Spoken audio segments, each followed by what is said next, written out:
In this guide, I'm going to show you how to enable delete apps on iPhone. Before we get into this guide, make sure to like the video and subscribe to the channel with all notifications on. It really does help with the channel and it lets us know that you want more content like this. We'd greatly appreciate it. And if at any point throughout this guide you did have any questions, just ask them down in the comment section below and we could help you out further. I'm going to be doing my best to reply to every single comment down there. Now first, test it by just pressing and holding really any app on the home screen, just like so. For example, we'll do TikTok right up at the very top. When you press and hold, it's going to take you to a page that looks something like this.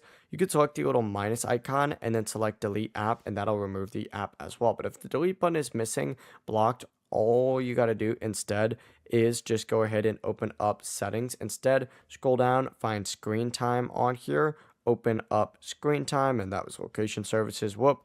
Once you open up screen time, from here, what you need to go ahead and do is select content and privacy restrictions.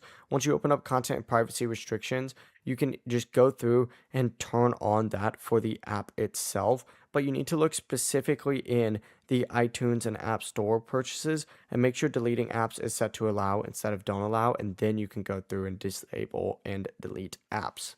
Before you leave this guide, make sure to like the video and subscribe to the channel with all notifications on. It really does help the channel and it lets us know that you want more content like this. We'd greatly appreciate it. And if at any point throughout this guide you did have any questions, once again, ask them down in the comment section below and we could help you out further. I'm going to be doing my best to reply to every single comment down there. Have a great rest of your day though. Peace.